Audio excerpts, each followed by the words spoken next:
slideshow. I should actually work my way back or else it'll be awkward. There we go. All right, have fun, everyone.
Good evening, everyone, and welcome.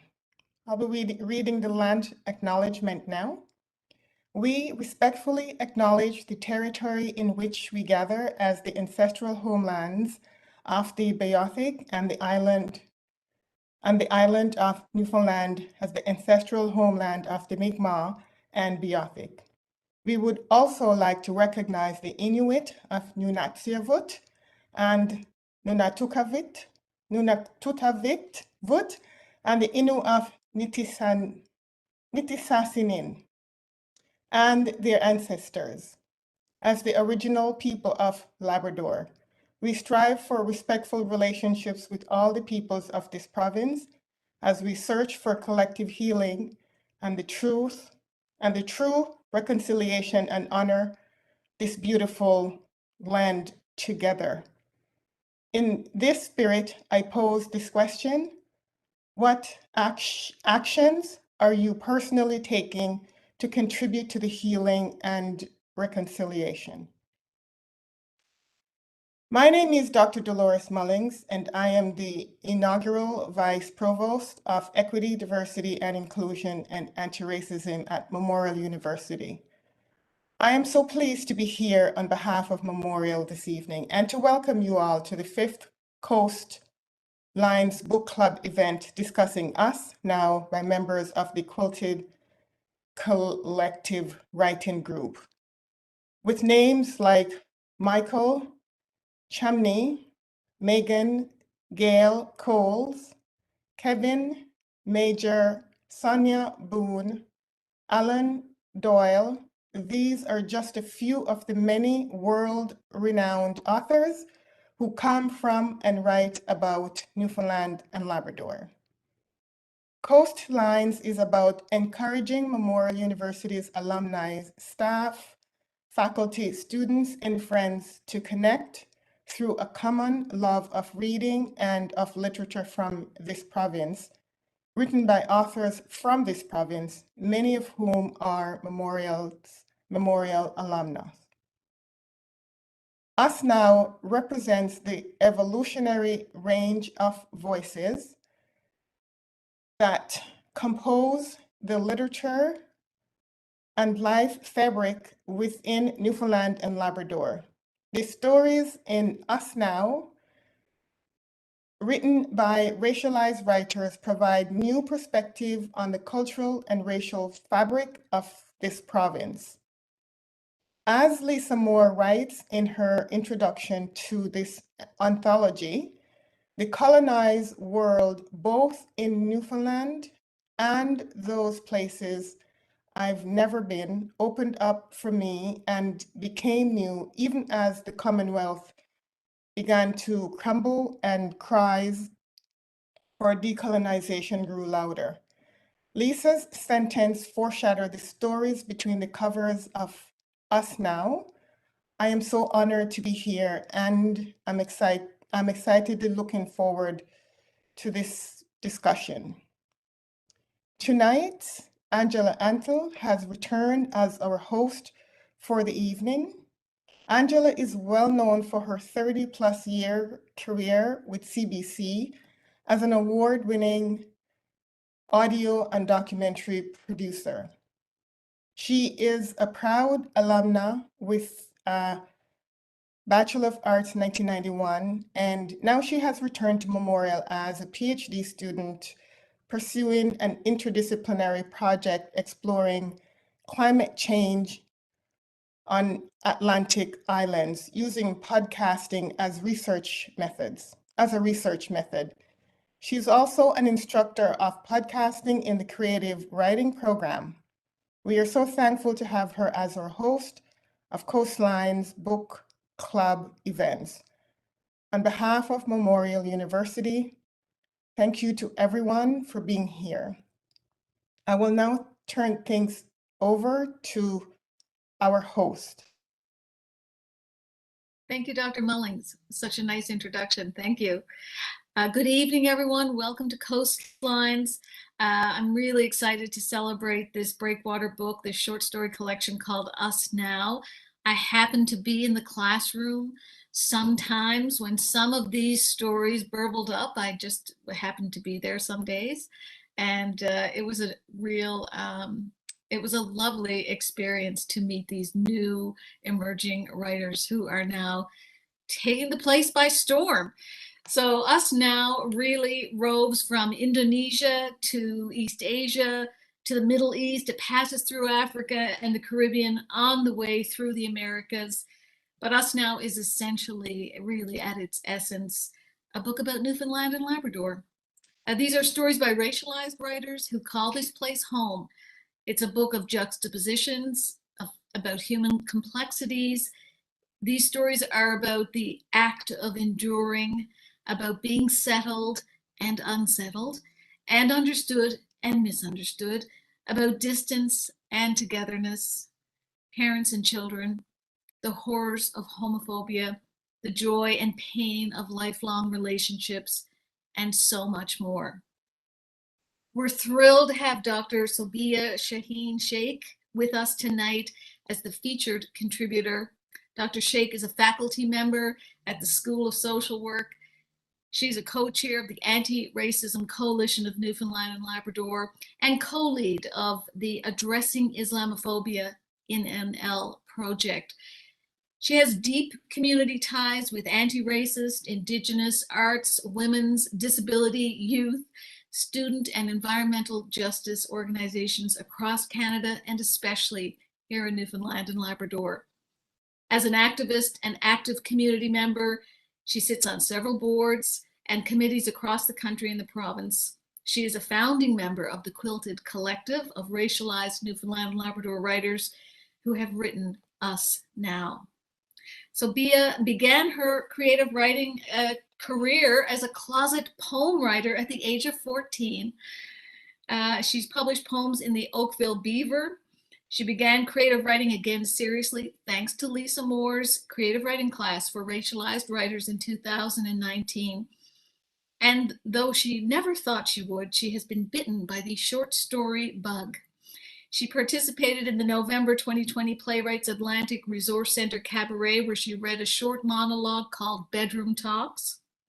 Sobia is currently involved with other writing projects, including a co-written radio play called Unboarding. Sobia is indebted and enriched by fellow members of the Quilted Collective, some of whom are here with us tonight, ARC NL, and activists and artists of diverse backgrounds. Her story in Us Now, which she's going to share with us, is titled Softly with Niyat. It portrays the entire history of a long and sometimes abusive marriage. So we're going to start things out with Sobia Shaikh's reading. Welcome. Thank you, Angela.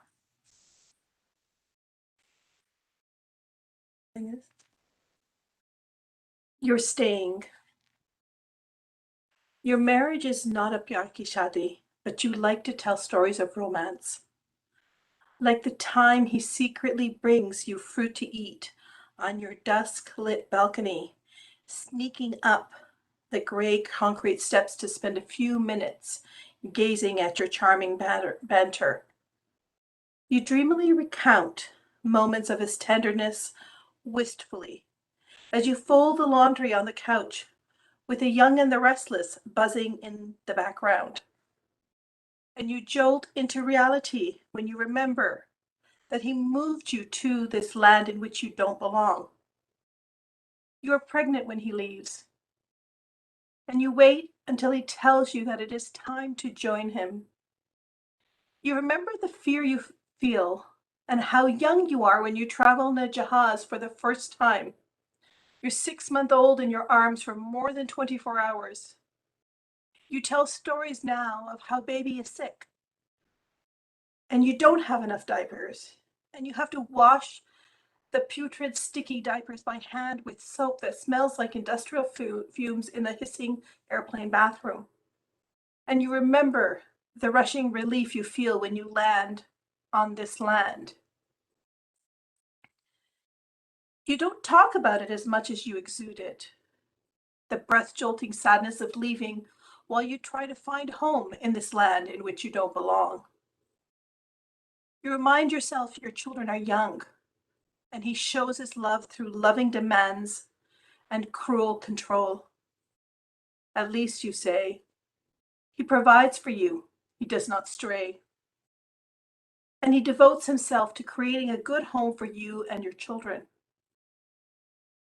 You remember the times he comes home after midnight from his last of 5 evening shifts, and despite your pleading with him to let your easily excitable bache sleep, he wakes them up with a big red and white bucket of baba chicken.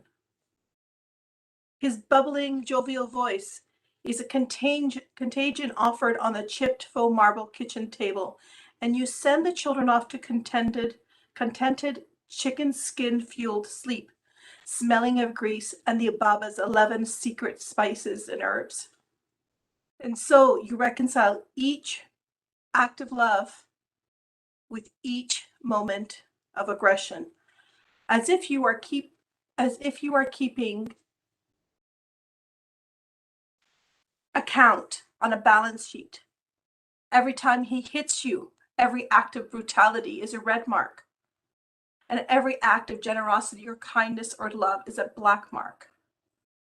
And you convince yourself that you are not in the red, but you forget that you keep secretly depositing hope to the account, so you stay. You remember the time he sponsors your ummi and brother. You are so happy at his kindness. He does this despite the cost to him as he struggles to find home, like you. You are in it together in this land in which you don't belong, until you are not. When your brother and ummi move to this land, he mocks them, calls them bendu, uneducated jahil. He tells them that he can beat you and that there is nothing they can do. You are shocked when he continues to order your 7-year-old daughter to taunt them. You argue with him and ask him to stop, but he doesn't. So you have no choice. You remember the loss you swallow when you make your 7-year-old teary-eyed daughter into your confidant. You ask her to stop calling your brother and mother names when her father asks her to. And you remember that when your curly-haired butchie asks you why, you explain her father is trying to hurt you and her mamu and her nane. You know she loses some innocence that day. And you also know that she learns how to make space for fairness amongst unkindness.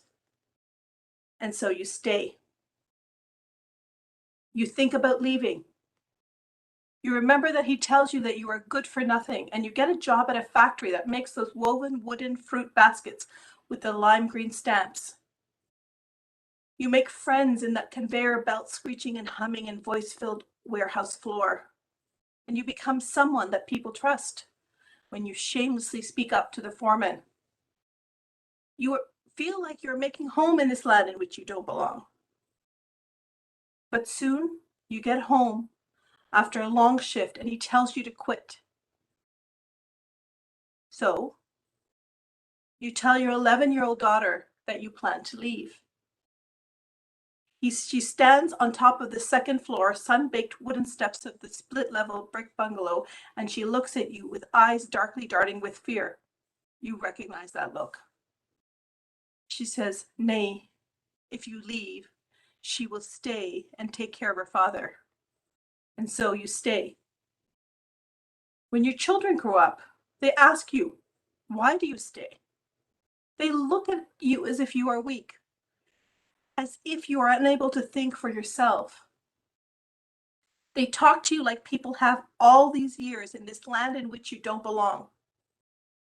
And they fear for you, and they fear for themselves. You recognize that look.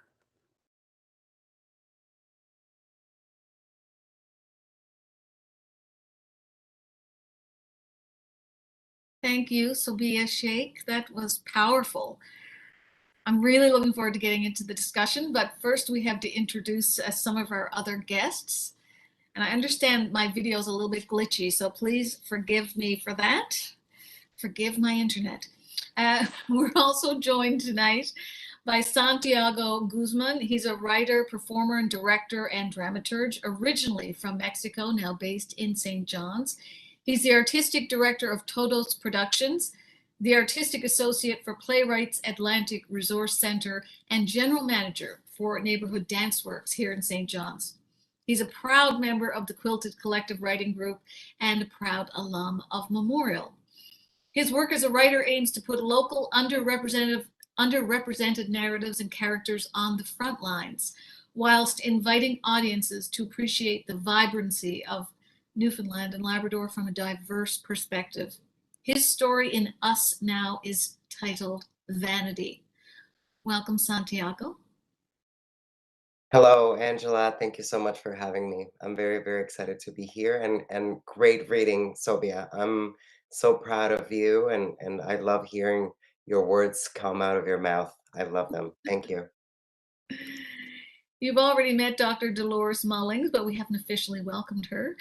She's the mother of 2 living Black queens. She's a sister, friend, and second daughter and caregiver of Mada Mullings, her original feminist. She's also Memorial University's inaugural Vice Provost of Equity, Diversion, and Inclusion.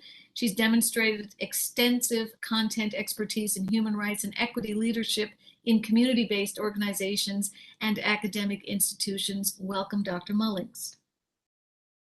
And finally, we have Rachel Gilbert. Born in Texas with family roots in Newfoundland, Rachel moved to the island in 2014 to earn her BFA at Grenfell campus.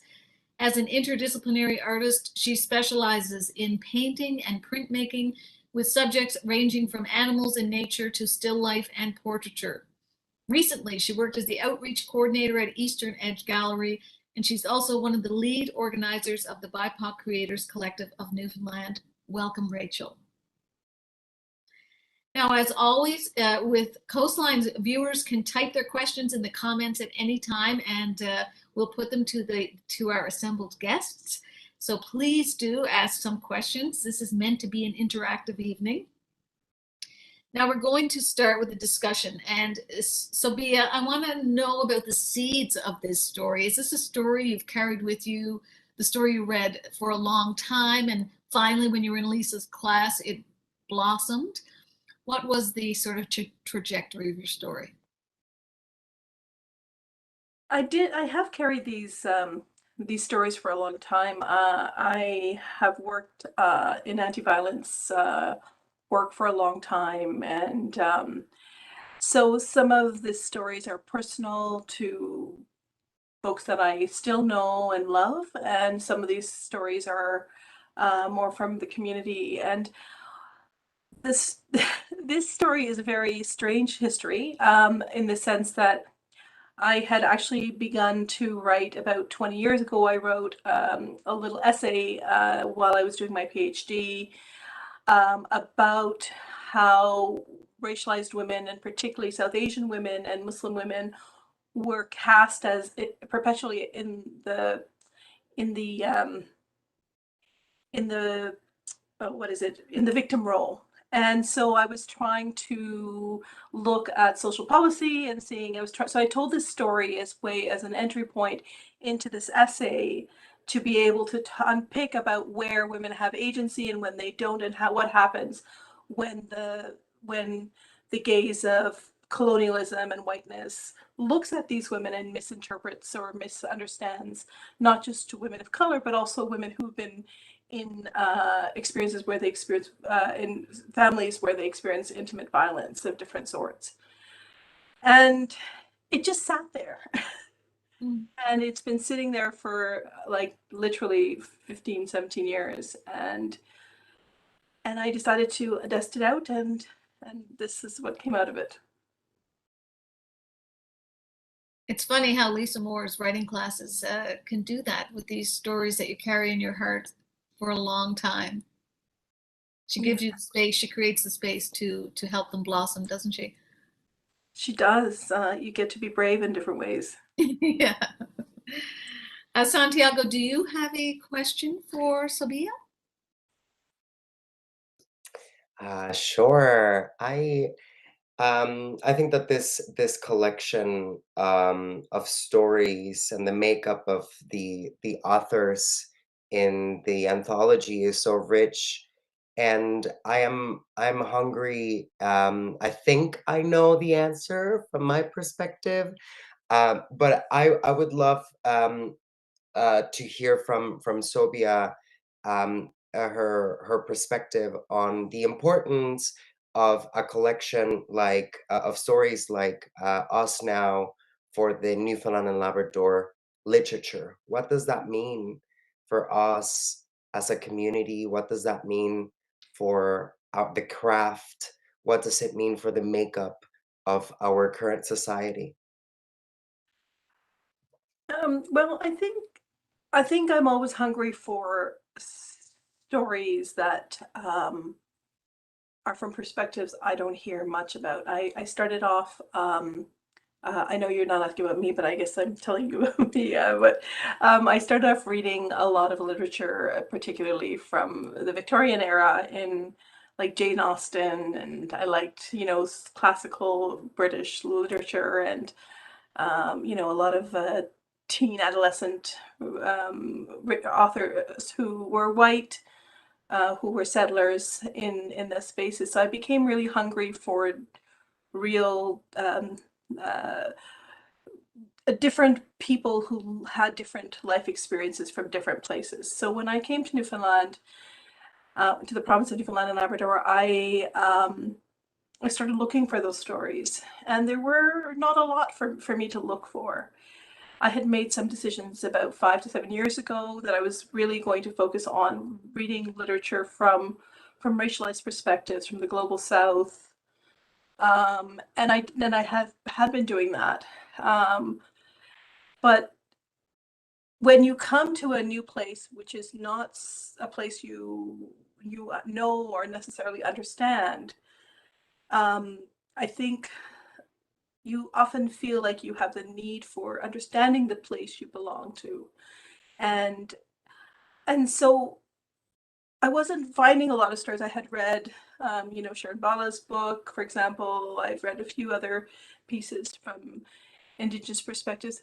And so when this invitation came in from Ramsey Sedge from the Office of Multiculturalism, I was really excited about seeing those spaces. So I guess the significance is really opening up the space for racialized, Indigenous, Black, people from different parts of Asia, from the Caribbean. I think there's so much. I think it really adds to the literature, and it really helps us to understand this place as it is perhaps now, and perhaps some of our contributors have been here for at least 2 generations. So really understanding place in a different way, and I think, I mean, it's a really long-winded question answer, so I won't continue, but I think it's been very significant for me personally and I think for what I'm hearing from other racialized people, is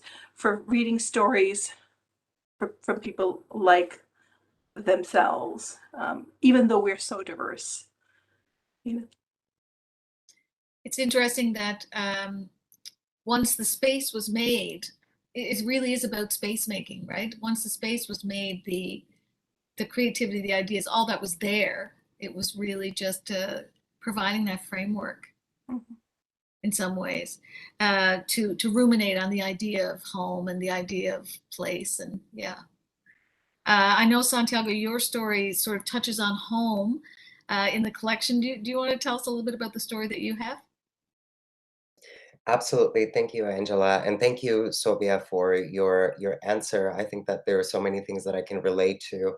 And representation matters. It matters so much. It matters in the workplace. It matters um, uh, in the educational setting. It matters everywhere. So absolutely, I think that giving that opportunity and that platform to be seen and be heard, but also to relate is so vital. My story and most of the body of work that I have built over the years focuses on the intersections of my identity and my identities. So I talk a lot about queerness. I talk a lot about the immigrant experience. I talk a lot about being brown. What does that mean to be a racialized person? And my story, Vanity, is I was at the time when I wrote this story, I was very interested in the drag culture. And as I was getting familiar with it on my computer, social media, I tried to go out to our community here in Newfoundland and Newfoundland Labrador, and I realized that there weren't a lot of racialized performers, melanin-rich performers in the drag scene. So I was like, well, what if I write a drag queen that is actually brown? What would happen with that? That is living in Newfoundland, and that her story and her world is happening in Newfoundland. So this story is about Juan, who has moved to Newfoundland and Labrador and became a drag queen called Juanita. And in this story, we see a lot of his grief when it comes to his relationship with his mother, but also the grief felt after a breakup with his partner. And Vanity is that exploration, not only physical, but also emotional, right? When it comes to those relationships. And what did happen when you wrote that character? What changed? For me, it was the opportunity to see something that I didn't see. Like to me, that was creating that space for myself to say, well, that could be me. Not necessarily that I am Juan, because my name is Santiago, not Juan. Not that I am a drag queen, although I could be. Just keep an eye on me. But like I think that the opportunity to create that space for people to see and appreciate the queerness of Newfoundland and Labrador from that racialized perspective was very important to me. Yeah. Okay. I like that. That's a great idea. That's a great answer, and I will keep my eye on you. Ainsley Hawthorne commented, Sobia, wonderful piece. She just put a comment in on our YouTube channel, so anyone can comment or ask a question. We're going to go to Dr. Mullings now, who's been patiently sitting by, and I'm sure she has a list of 20 questions.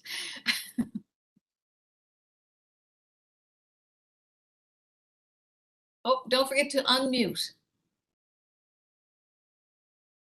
Right.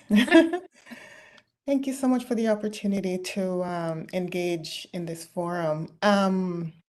Sobi, I really enjoyed your story. It's good to see the full story. I think I've heard bits and pieces of it as you were going along, but I hadn't seen the whole thing. So thank you for that gift. I'm so intrigued by so many aspects of this story. I'm excited too for how you portrayed the main character. But I wonder the, I wonder that you didn't allow her to use her own voice. And I'm wondering about that, given that you're you know, what you've just said is that,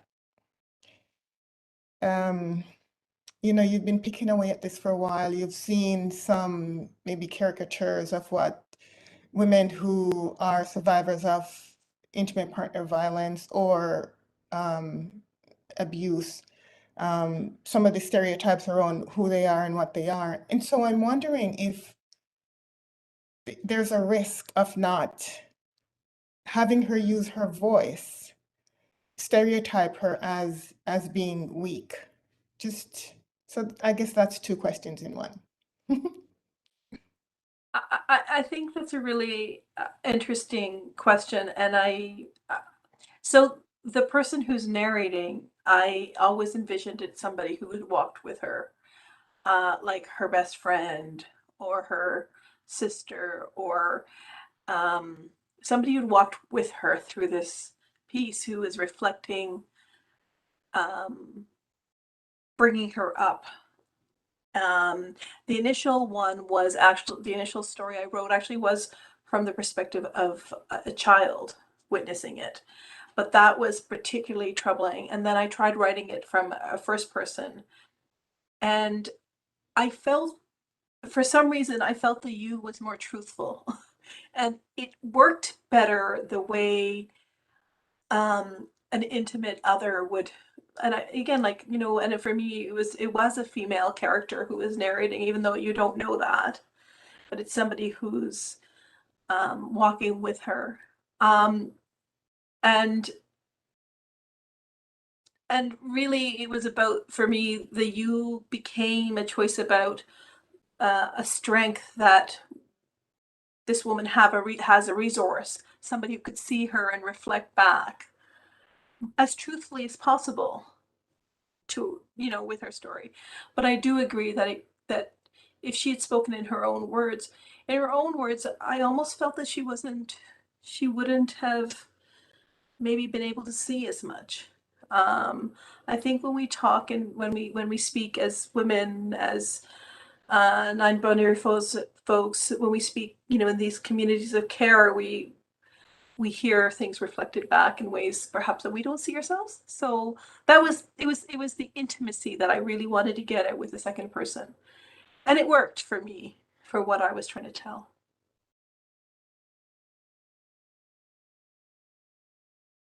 Thank you. I think I'm going to go to Rachel next, who's been sitting by very patiently as well. Rachel, you must have some questions. Have you read the collection? I have, and that was a wonderful reading, Sobia. I do have a question for you. Um, so in what ways, I have two questions. In what ways do you hope people respond to these stories in Us Now? And are you planning on releasing more stories now that you've gotten into writing and you're such a wonderful writer? Um, I'm the second answer I'm gonna the second question I'm gonna answer first. I'm writing. I don't know what that looks like and where it's going to go. I mean, I sat on this one for 20 years. So I hope I'm not going to sit that long for the other ones that I would like to do. But I think I'm definitely writing now, and I'm planning on continuing writing. I mean, the Quilted Collective continues to exist and to meet. We have new members, we have old members, older. I'm probably one of the oldest, but but we have, you know, more, yeah, anyways, we have more more diversity of age in the membership, and also just people newly coming to writing, or people who've been, not involved, not connected to any writing community. So I don't know about releasing, because I just don't know. I am writing. And when I read these pieces, and as Dr. Mullings mentioned, I read it to some of my close friends, these stories, or these parts of this story, different drafts. I found something really interesting, and that's across, for my story. And I think I found connections where I didn't expect any. So people who had never had these experiences, I had one person say, who has been a Newfoundlander all their life, that, "Are you writing about me?" And so that was like one of the the biggest gifts I had received in this process is, really connections that you didn't expect. I did not expect that. Like, I just thought, okay, I better just make sure this is okay. Like, from that perspective, what does somebody think if I was, and she's, because this woman had had experiences of violence in her own life, past lives. So I guess to more broadly with the collection, which is excellent, more broadly with with the with the actual collection is that I hope that people see, connections, surprising connections. So as an author, I found surprising connections, and as a reader, I found in the stories tremendous connection and understanding, and even not understanding, which led me to think more, clearly about how I belong to this place, how I don't, and the ways that, I connect with other writers here in this collection who I know, most of whom I know fairly well. So I hope people find connections in these stories.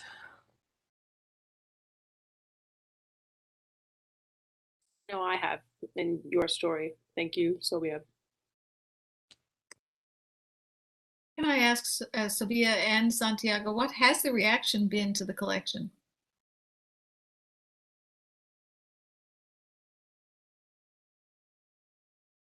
Santiago, you can go first. Thank you, Sobia. I found that the collection has been very well received, especially from those racialized friends of mine. I think that people seeing themselves, but also seeing the diversity within, the diversity, right? That it's a range of experiences, it's a range of voices, it's a range of perspectives that has been very positive. Also, from other colleagues and friends and community members to be introduced by voices in our community that perhaps have never heard of. I mean, I was very lucky to have worked with them during this process, but I think that that was the amazing opportunity to be given a platform where we have, shared a story and our point of view, and be seen by others, and to find those intersections and those connections between an experience that is familiar or an experience that is not, and learning from it. I think that has been my general um, understanding of the impact of this book. And it's so lovely when friends reach out to you and say, I love this section about your story, or that they start interpreting the characters themselves. I find that very, very beautiful, because that means that they're engaged and that they care about these stories. And I think overall there's been a lot of curiosity, I think, from people, and both racialized and those folks who are racialized as white writers. I think it's been curiosity. It's been received fairly well, and I think what I've also seen is a lot of people who I didn't know were writers are now coming out and saying, I'm also writing. And where I hadn't heard that, and then I'm talking about within the, anti-racist spaces that I'm in, like, oh, and then it's really given some, I think this whole project has given permission in a way that, and it's, in a way that maybe we didn't have it before. And it's kind of, I've been in Canada for, you know 50 and a half years, and I've been here for a long time, and I mean there hasn't been any barriers like you shouldn't write, but I think that I have seen a lot of um welcoming, little, sometimes not sure welcoming, but welcoming in the writing community, and I think that that's been really amazing, and that's been a wonderful experience for me personally, to get more permission, and also to give more permission, to write that in ways that maybe we wouldn't have heard. And again, I think it was coming anyways, whether Us Now is the reason for it, or now, but I think that there seems to be more openness and desire for conversations that add to understanding of what this place is. Mhm. That's great. That's great that people are coming out of the closet, the writing closet, and wanting to connect with you guys. You've inspired people. Xavier Campbell is one of the writers in Us Now, and his story is called Prayer. And we have a video question from Xavier. So we're going to run that now. Hello, everyone, and good evening. Thank you so much for having me here with you tonight and for allowing me to join the conversation from my dining room. My name is Xavier Michael Campbell. I am a proud member of the Quilted Collective, as well as a contributor to Us Now. I have lived in Newfoundland for 13 years. Originally, I am from Jamaica. In terms of our anthology, I am enthralled by the depictions of Newfoundland and Labrador from story to story. With that in mind, my question for Sobia tonight is, how does the anthology complement the current canon of Newfoundland literature? But also, how are some of the stories presented in the anthology in contrast with what is considered to be Newfoundland literature? Thank you so much. Have a good evening. It's a PhD dissertation, Sobia. I know, I was dreading that question. Although I did answer some of it in Santiago, it was a little bit. I think it complements it in so many ways. I think the stories were not just about racialized experience here in Newfoundland, but also the Xavier story, for example, was about somebody coming to understand themselves as a gay boy in Jamaica and the connections to the island. So there was like this island, these two islands experience, and his writing is amazing. So I mean, like it complements a lot, and it fills in this particular anthology. I think fills in other forms of experience other than just from racialized perspectives. Of course, it is from racialized perspectives, but other parts of identity, parts of experience. And so I think it contributes quite a bit to how the story, for example, talks about a father who's been moving in and out, migrating for work, which also connects so well with some of the stories that I have read and heard about in the province. So I think it complements and adds to it very well. It contrasts as well because there is the question of belonging, which I don't always see as prominent in some of the literature in the canon. I guess I don't even know what that is. I'm not a literary scholar or even have done a writing degree, but I'm a reader, and now I'm a writer, as I have to remind myself. And so, I mean, I think that I've been, even though I've made the decision to read more racialized writers from across Canada, across the globe, coming here, reading the literature, I had to make sense of the place that I'm here, the place that I'm living in. I would say that I think that there is contrast. I think there is the question of belonging that perhaps isn't in as much some of the literature that it just presumes belonging. So that I think is the big difference for me. That's one of the big differences. And Santiago might have something to say. Thank you, Sophia. And yes, I definitely agree with you. I think that there are two very important things about this anthology and what it's doing for the literature of our province. One is that racialized voices have the agency to tell the stories that they want to tell. whether it is from something very specific, like my story, that is about a drag queen in St. John's. Like I can picture the bar, right? There are some other stories that are not so specific about that um, location or the setting of the story. However, it's the author's agency to tell the story that it's important to them at this time. And that just because of that, because we are here and we have been here and we have something to say, that is considered or should be considered part of the canon of Newfoundland and Labrador literature, first and foremost. But the second most important thing, to me at least, as a racialized Newfoundlander and Labradorian, is that this is making history right now because we have this book, because it exists. It is part of the Newfoundland and Labrador literature history. And that is so significant.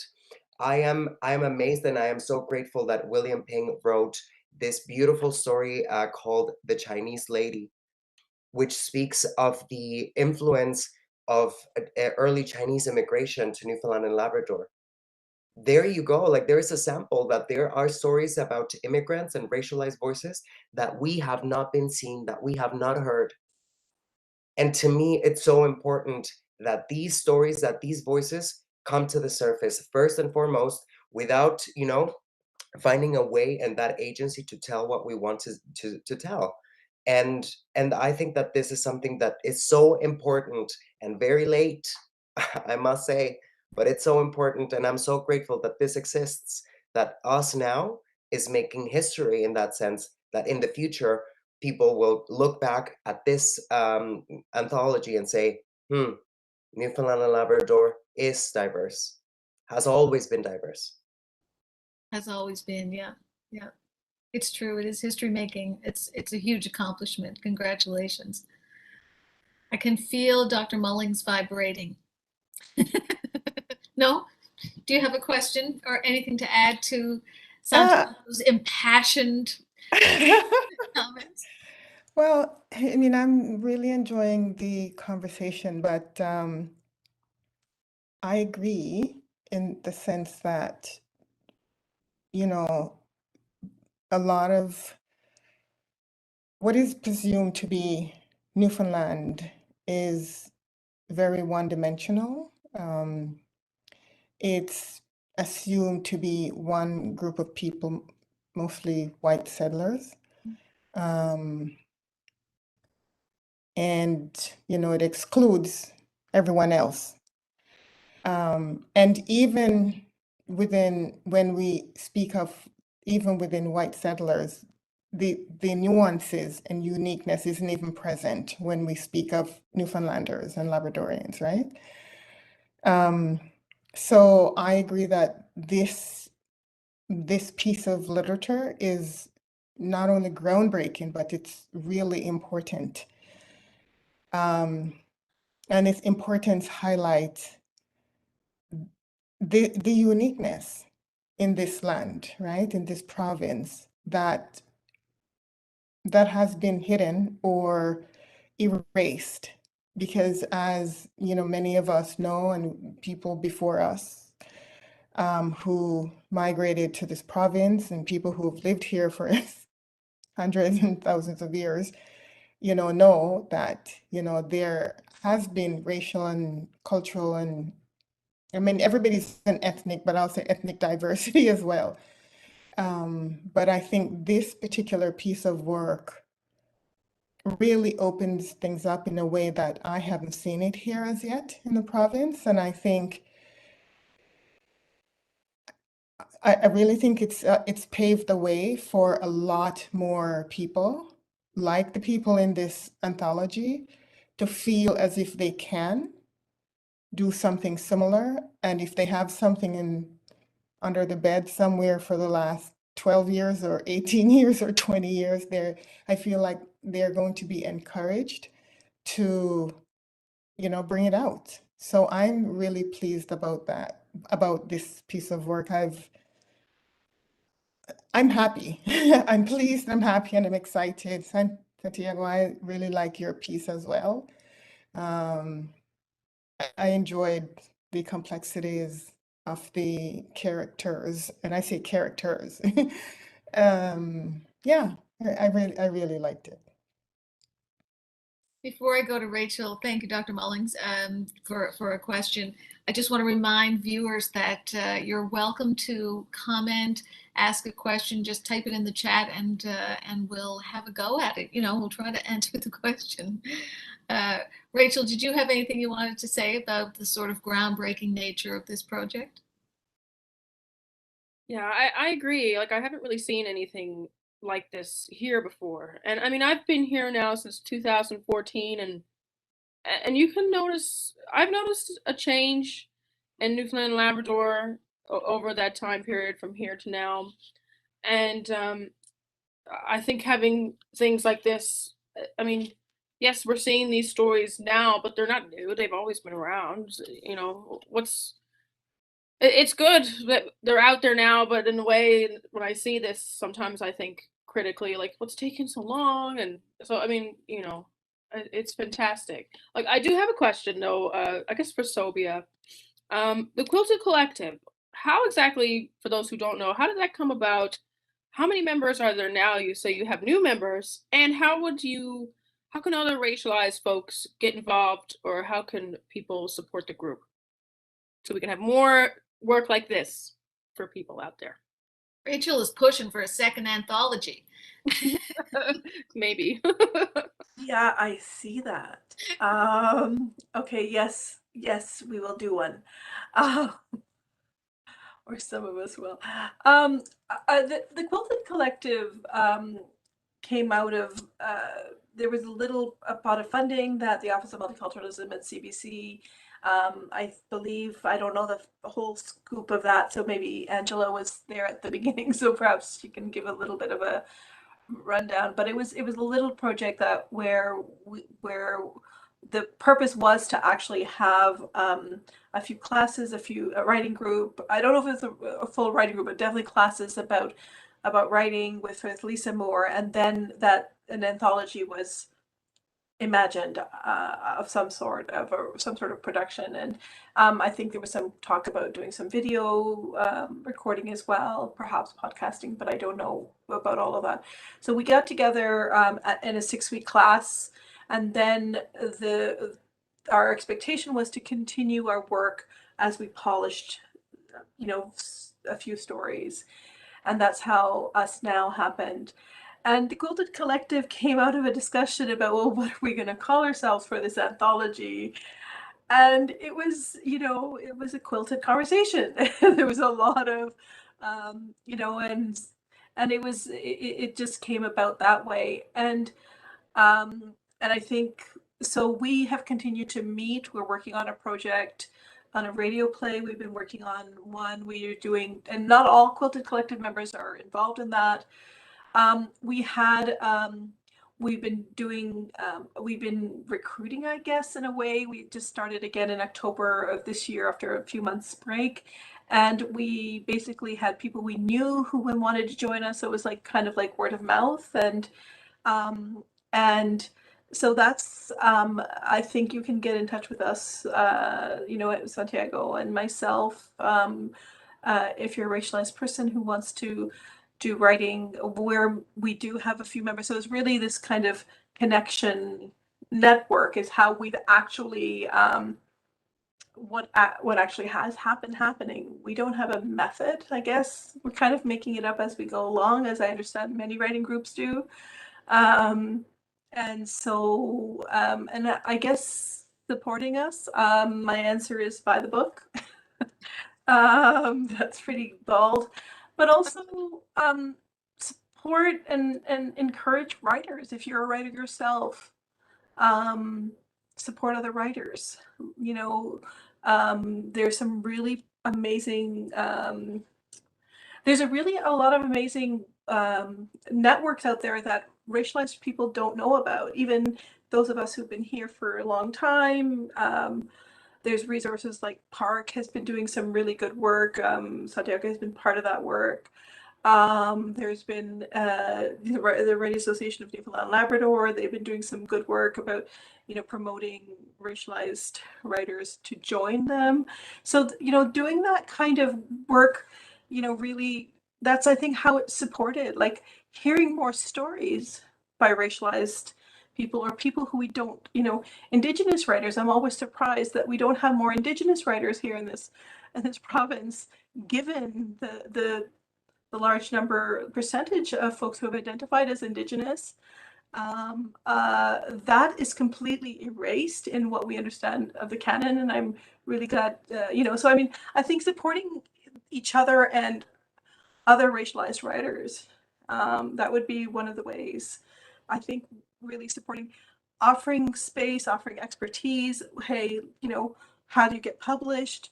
Here's the name of a publisher. Those are the things that we encouraging people, I think, would be the last answer. My last answer is like,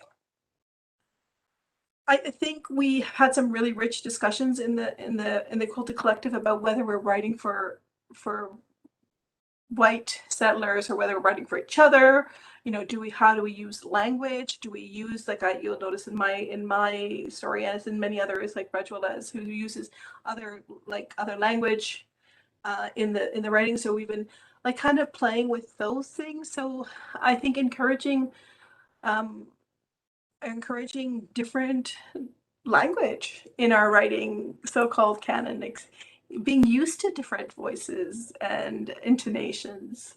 So I think those are ways that you can support, I think, not just the Quilted Collective, and but also other writers. I think that would be the best gift for many of us to increase that voice in the province.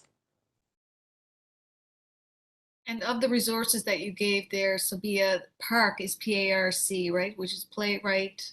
Can you tell us what that acronym stands for, Santiago? Thank you. Yeah, Playwrights Atlantic Resource Center. Right. This is a Atlantic-wide organization that focuses on supporting emerging and established playwrights.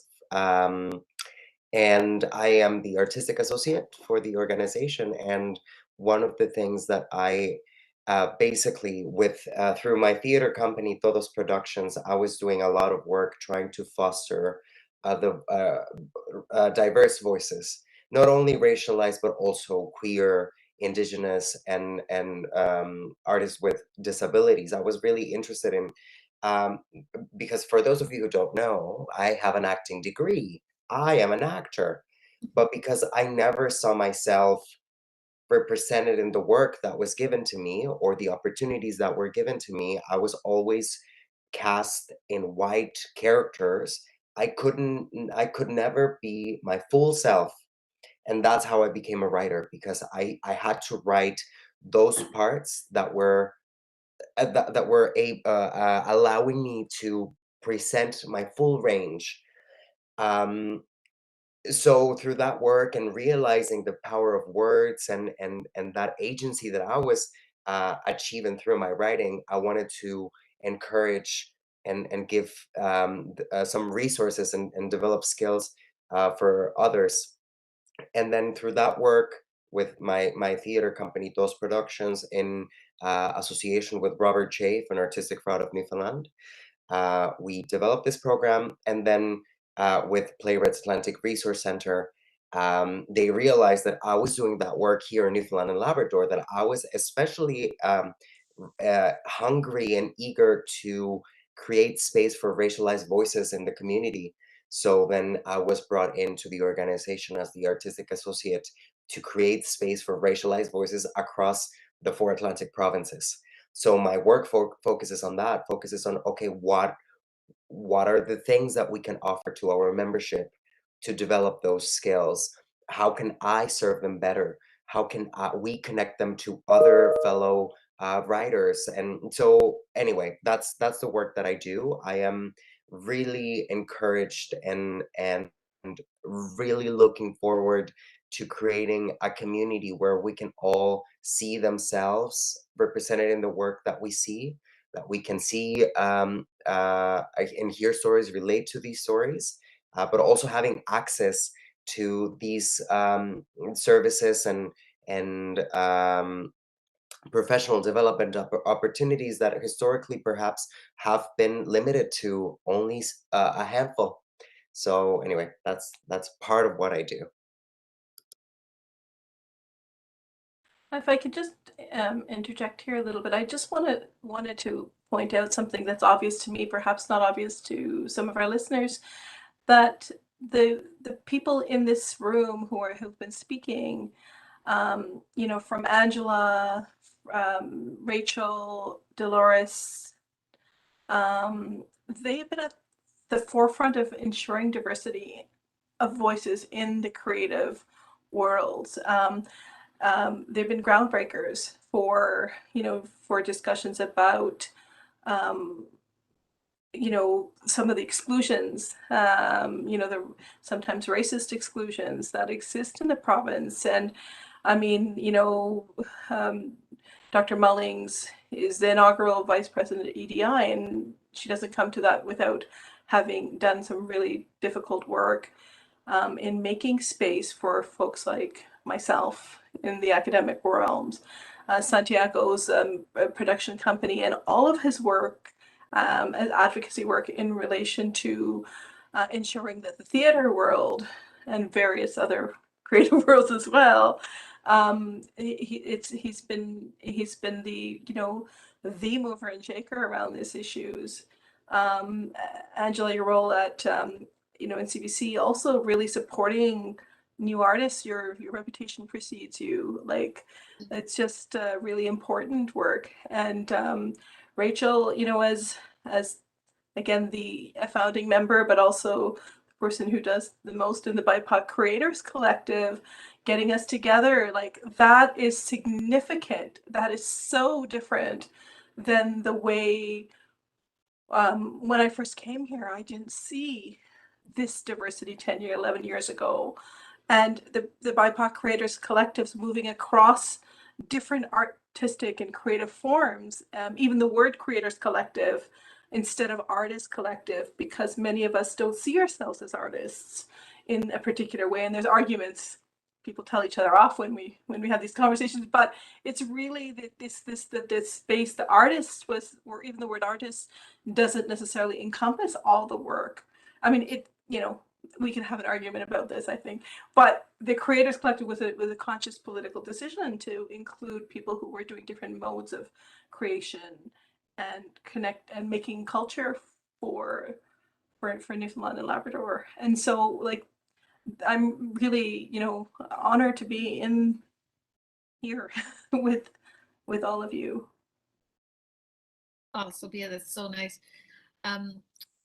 We have a comment from, and I have to shade my eyes to read it, from Jen Selby, who says that Rachel's been asking great questions. What a candid and generous conversation. Thanks to all for contributing, and especially to Sobia for sharing her work here and in us now. Grateful to have been here.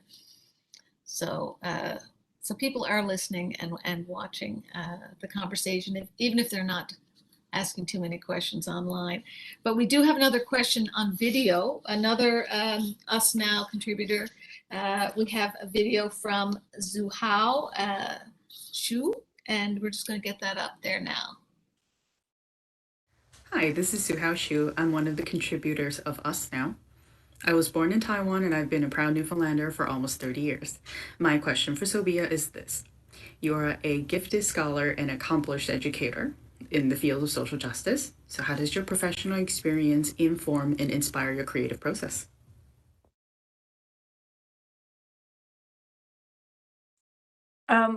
Thanks, Wow. I write, therefore I am. I don't know. I think in my story, I really, in the story that I read earlier, it was really about countering racist stereotypes and sexist stereotypes. and classist stereotypes. But anyways, so that was where it comes from. So I would say for me personally,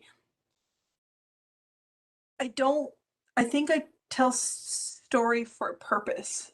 And I don't want to tell stories just about identity and representation. I want to tell stories that unpick and transform the kinds of injustices, unfairnesses that we experience. In whatever parts of our lives but okay, for myself, whatever parts of the world that I've experienced that or witnessed that, and so I guess everything that I everything that I write comes from my experience, but also I've been asking, more established writers, people who I really look up to, about how they are concerned about, how do they get concerned about, how stereotypes get reproduced, what happens when the reader doesn't understand your experience, and how do you, or the viewer, if you're doing artwork, which I'm visual artist, not my thing, but like this like how do you experience when people impose their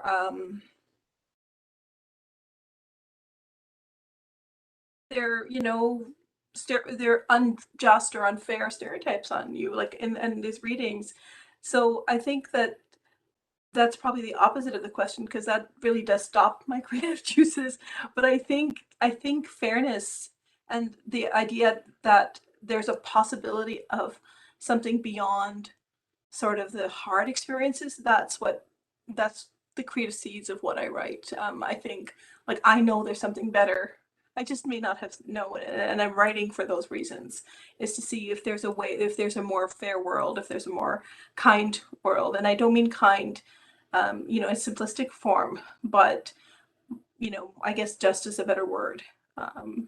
And so yeah, my work, totally, for me and not for everybody else, and in the anthology, I don't believe, but for me, that's really where I get my inspiration and my desire to write, um, and my desire to possibly write a different kind of world.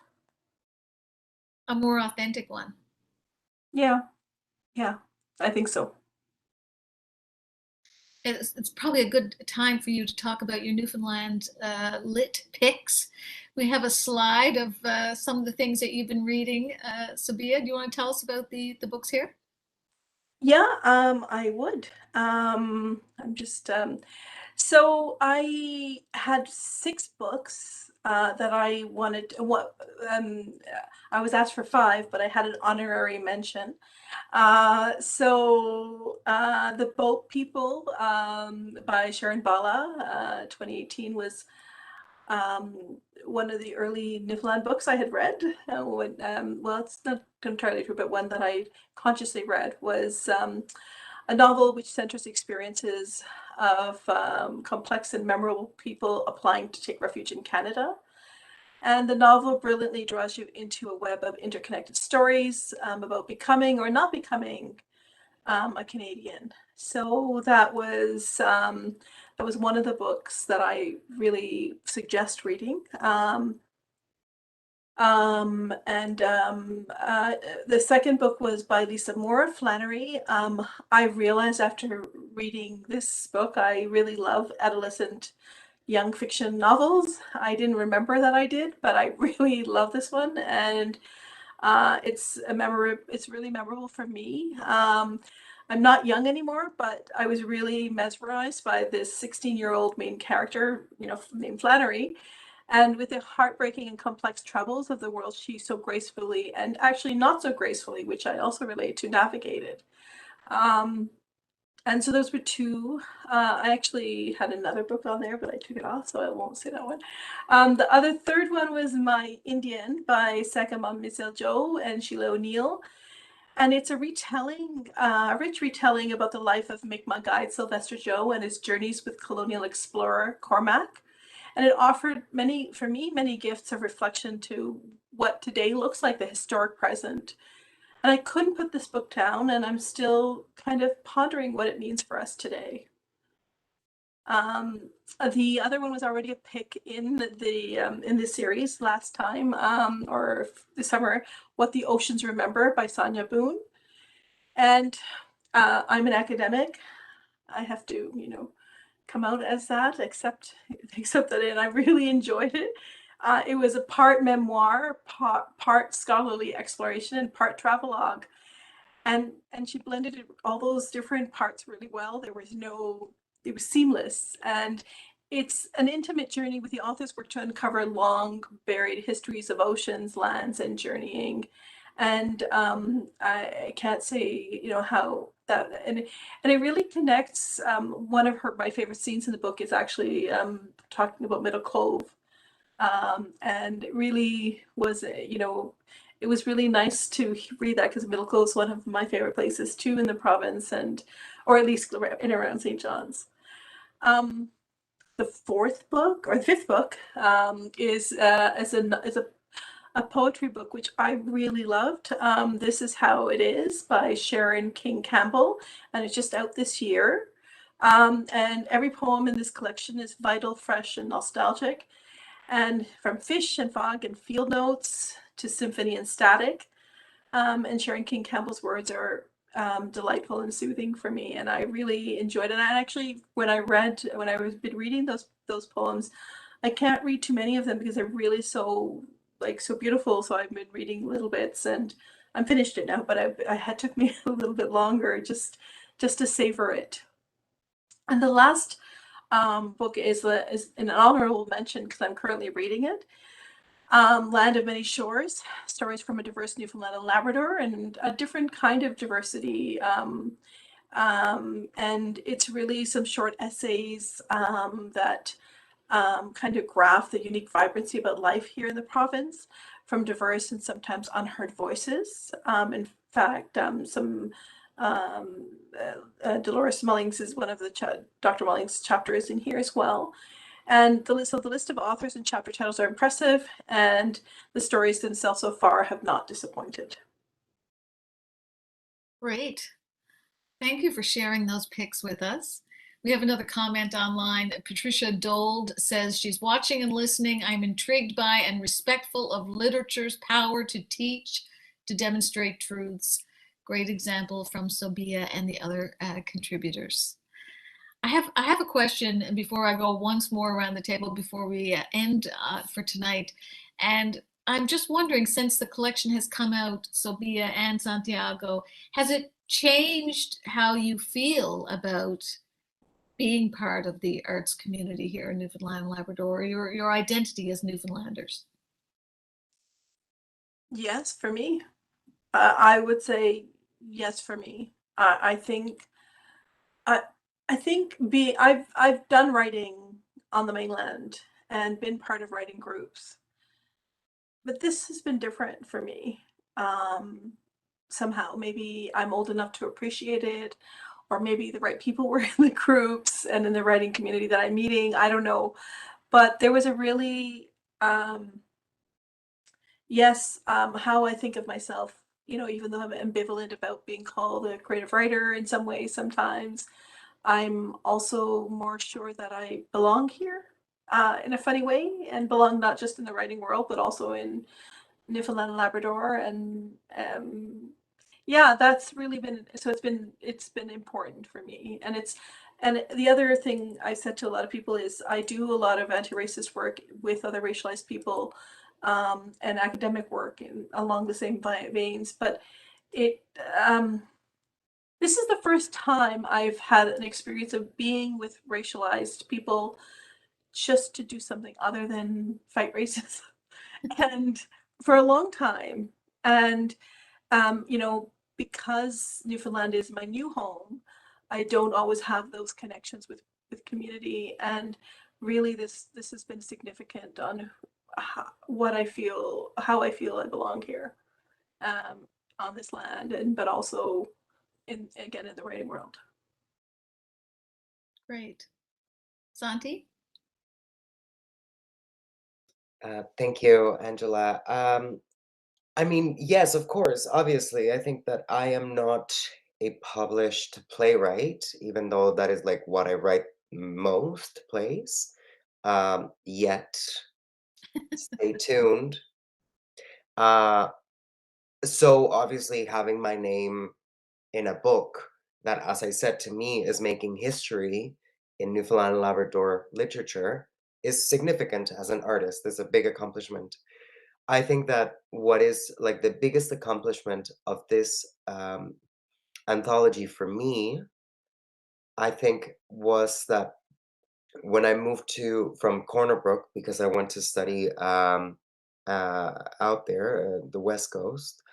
Um, when I moved to St. John's, I had moved, and I was feeling very alone. I was feeling alone as a racialized artist, especially in a predominantly white theater community, where I was constantly fighting the battle that I am still fighting. Spoiler alert. Um, I was tired and alone. I was feeling very lonely in a place that I was still trying to call home. So this was the very first time that I was in a room with like-minded people working on art in my home.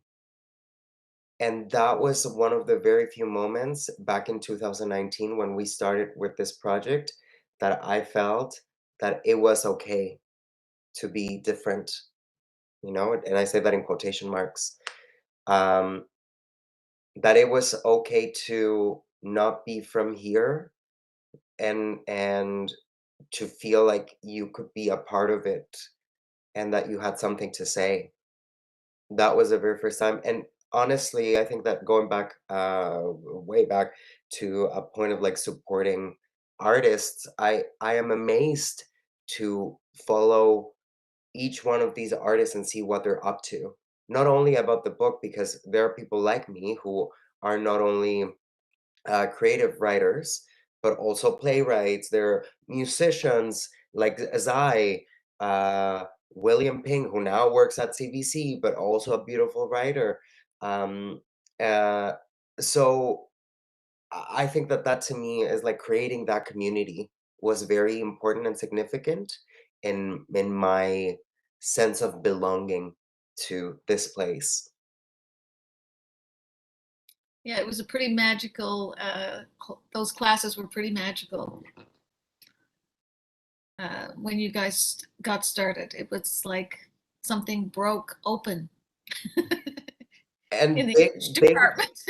yeah, and big debates, and that was so rich. Like Yeah. it was so exciting to find, even though we were all racialized, but also that we didn't agree with everything, right? Mhm.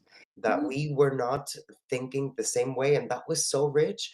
It was also very exciting to be in an environment where we were supporting each other, where we were giving each other feedback in a constructive way, that we wanted each other to succeed, and that we were saying, I was hungry for this. Why don't you go further? Why don't you try this?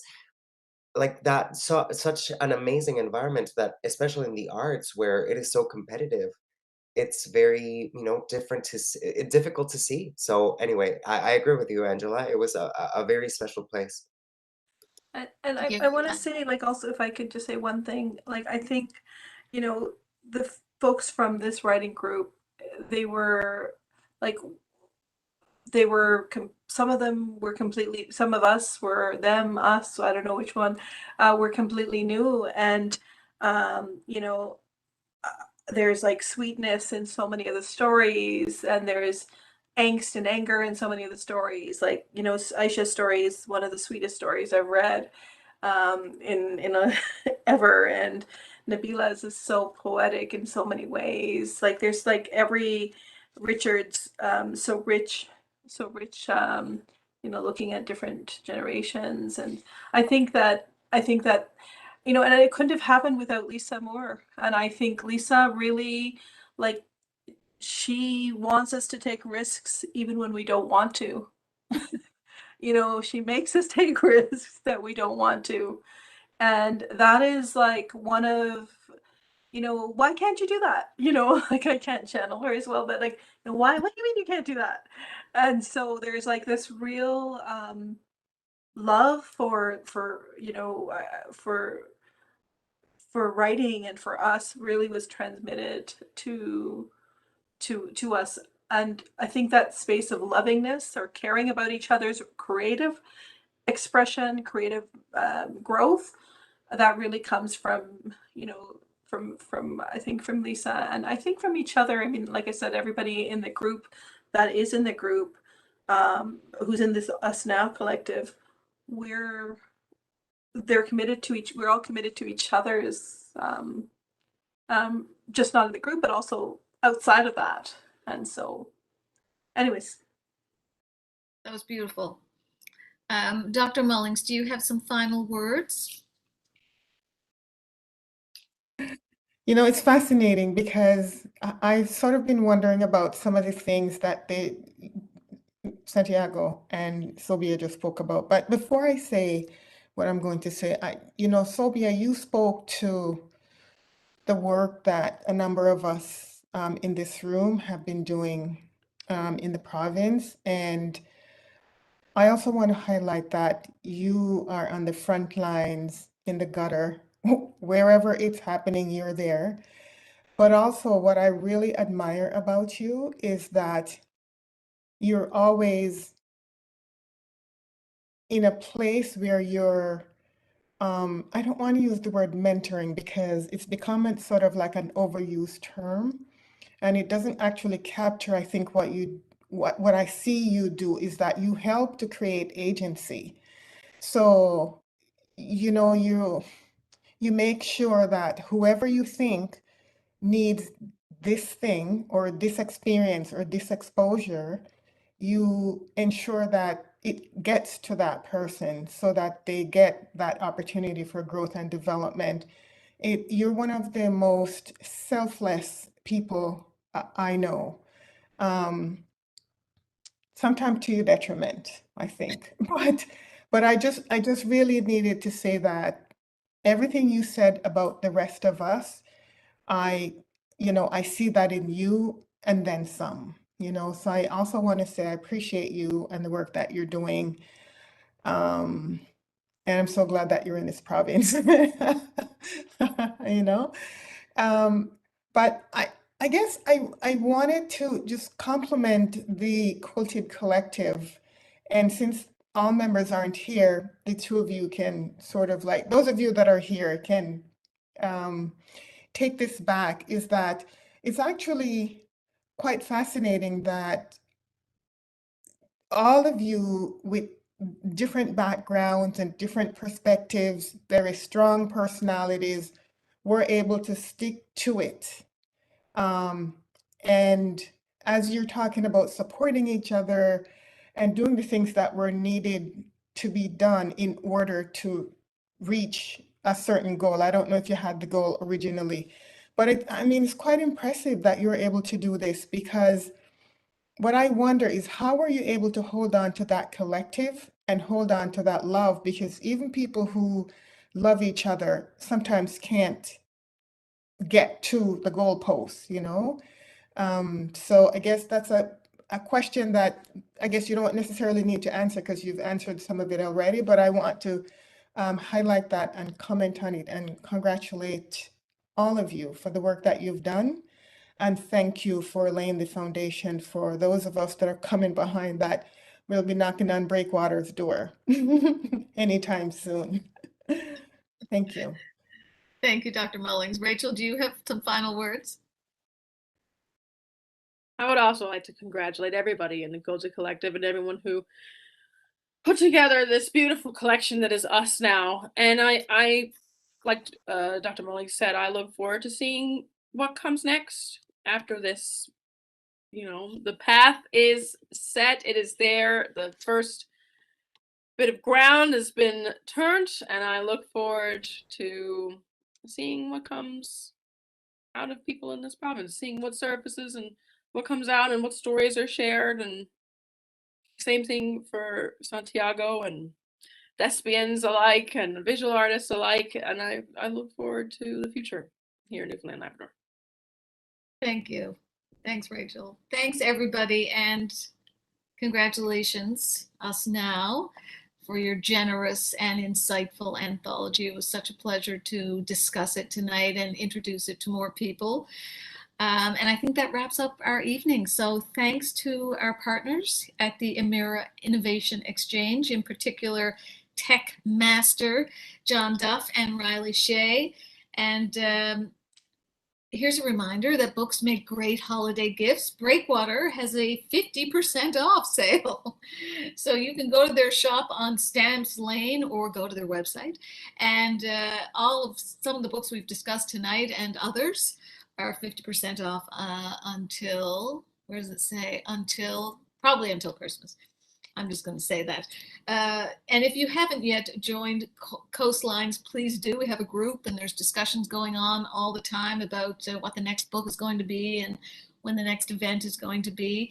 And as is tradition, I would like to announce that the next selection is alumna Amy Wall's We Jane, a book that keeps collecting awards and winning all kinds of contests. We're so proud of this book, We Jane by Amy Wall, and we'll be discussing that in the new year. Thank you everyone for joining us and have a great evening.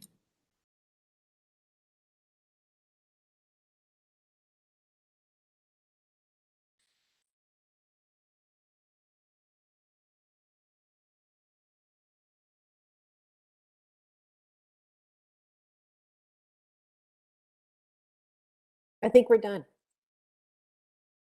I think the red light's off.